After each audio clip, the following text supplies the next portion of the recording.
श्री शिवाय नमस्तोभ्यम। हर हर महादेव। दोस्तों, हम सबको पता है कि आज है 22 मई यानी कि तुलसी गुरुवार का बहुत ही प्यारा सा दिन। आज आप सभी लोगों को अपने घर पे माँ तुलसी के नाम की और भगवान हरि के नाम का एक मिलन दीपक लगाना है, जिससे आपकी फैमिली में, आपके परिवार में कोई भी संकट ना आए। देखिएगा दोस्तों, जो गुरुवार का दिन होता है हमेशा ही माँ तुलसी को समर्पित होता है और आज के दिन तुलसी और हरि मिलन दीपक ज़रूर से ज़रूर आपको लगाना है। अगर आप अपनी फैमिली की, परिवार की बहुत सारी खुशियों को चाहते हैं ना, तो ये दीपक ज़रूर लगाइएगा। आज की इस पूरी वीडियो में हम 2 महा उपायों की बात करने वाले हैं, जिसमें कि आपको पहला और दूसरा दोनों ही उपाय बहुत इम्पॉर्टेंट होने वाले हैं। दोनों ही उपायों को आपको आज ज़रूर से करना है। इन उपायों को ज़रूर करिएगा। आप चाहें तो सुबह कर सकते हैं, चाहे तो शाम कर सकते, कोई दिक्कत की बात नहीं है। देखिएगा, उपाय को करने के लिए आपको कौन कौन सी चीज़ों की आवश्यकता पड़ने वाली है, तो चलिए इस वीडियो में बात कर लेते हैं। दोस्तों, आपको क्या लेना है? सबसे पहली चीज़ आपको लेना है एक दीपक। अब हमें यह दीपक किसके लिए समर्पित करना है? तो भगवान हरि के लिए लगाना है, लेकिन सिर्फ भगवान हरि के लिए नहीं, बल्कि माँ तुलसी को भी यहाँ पे योगदान ज़रूरी है देना।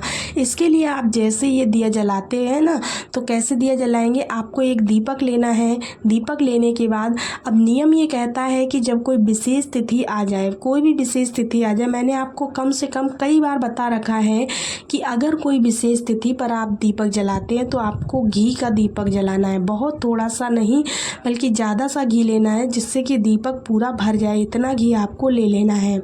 दीपक बड़ा हो या छोटा हो, कोई दिक्कत की बात नहीं है। फिर इसके अंदर हम क्या लगाएंगे? बत्ती लगाएंगे। अब दोस्तों, बात करें कि आपके घर में, घर के अंदर जो माँ तुलसी का पौधा है वो कहाँ पर है, ये आप ही जानते होंगे। लेकिन इसके साथ ही साथ एक नियम आपको बता दूं कि आप जब भी तुलसी के पौधे के पास में दीपक लगाने की बात आए, तो आपको हमेशा ध्यान रखना है कि पौधे से थोड़ी दूरी पर आपको दीपक लगाना है। तुलसी के पौधे के जस्ट बगल में आपको दीपक नहीं लगाना है, थोड़ी दूरी रख कर के ही आप दीपक लगाओगे। कुछ लोग बहुत प्रेम से दीपक को बिल्कुल जो है ना तुलसी की जड़ में ही लगा देते हैं। इससे माँ तुलसी के पास में लगाते हैं ना, इससे उनको बहुत ज़्यादा जलन होती है, झुलस जाती हैं बेचारी। इसलिए आपको उनके पास में नहीं लगाना, बल्कि उनसे थोड़ा सा दूर हटकर जल लगाना है।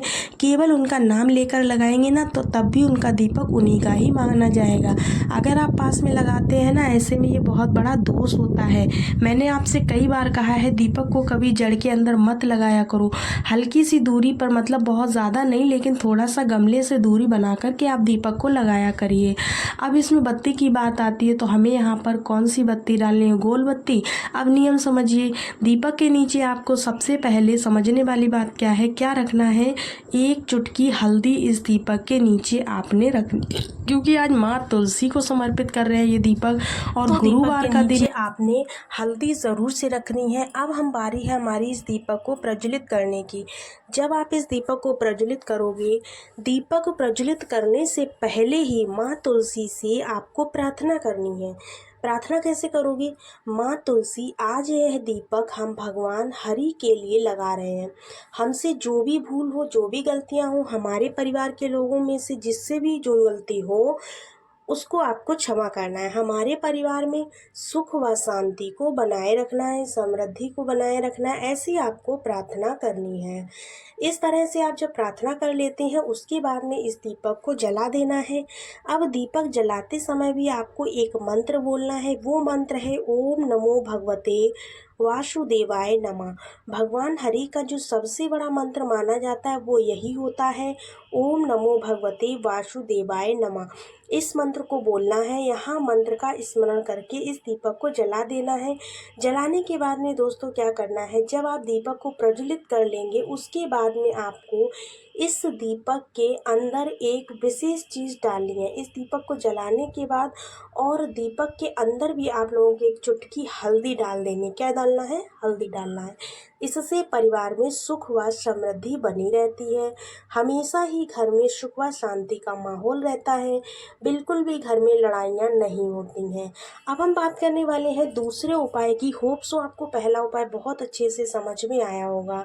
दूसरा जो उपाय है वो हम सभी को हल्दी के साथ में करना है। एक छोटा सा नियम समझिएगा। नियम क्या कहता है, आप पहले यह समझ लो कि इस उपाय को हम हमें करने से फ़ायदा क्या होने वाला है, बेनिफिट क्या होने वाला है। जैसे बहुत सारे उपाय करते हो, बहुत सारे व्रत करते हो, बट आपको उस व्रत का, उपवास का कोई फ़ायदा नहीं मिल पा रहा है, आपको इच्छा पूरी नहीं हो पा रही। आप इस उपाय को निश्चित रूप से करिएगा, बहुत ईजी सा उपाय है। इसके लिए हमें क्या करना है, हल्दी लेनी है। ध्यान रखिएगा, जो हल्दी इस्तेमाल करोगे वो आपको पिसी हल्दी लेनी है। कौन सी लेनी है, पिसी वाली। हल्का सा गीला कर लेना है उसको, बहुत ज़्यादा मात्रा में नहीं लेना है इस बार, आपको बहुत ही थोड़ी सी लेना है।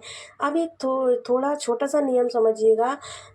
आपको क्या करना है, जो आप लोग बहुत अच्छे ढंग से मैं यहाँ पर बता रही हूँ, आपकी जो 5 उंगलियाँ होती हैं उनमें से जिस उंगली से आप तिलक करते हो ना, तिलक उस उंगली से लगाने के बाद में आपको एक लेना है बेलपत्र। बेलपत्र बहुत ही सुंदर सी लीजिए, कटी पिटी मत लीजिए। उस बेलपत्र पर उस हल्दी को छुलाना है, बीच वाली पत्ती पर। बिंदी नहीं लगानी है, सिंपल सा छुलाना है। साथ में एक लोटा जल लेकर जाना है, तावे के लोटे में जल लीजिएगा। उसमें आपको अपने घर से गंगा जल ज़रूर से डाल लेना, क्योंकि गुरुवार का दिन है, जल के अंदर गंगा जल डालना विशेष है।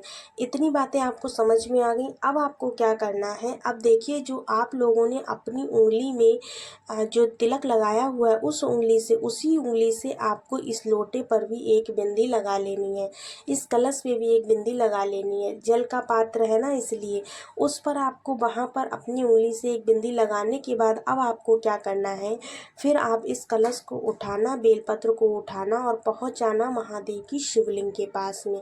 शिवलिंग के पास में पहुँचने के बाद में यहाँ तक पहुँच करके आपको क्या करना है, जो आपके पास में माता अशोक सुंदरी वाला स्थान होता है ना, वहाँ पर आपको जो आपके पास में बेलपत्र है उसको सबसे पहले समर्पित करना है।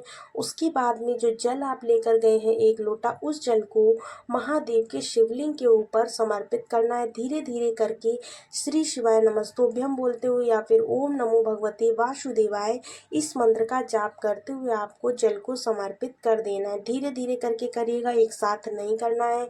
अगर आप समर्पित कर देते हैं तो आपके घर परिवार में किसी भी कोई भी परेशानी होने की ज़रूरत नहीं होगी, परिवार में खुशियाँ भर जाएंगी दोस्तों।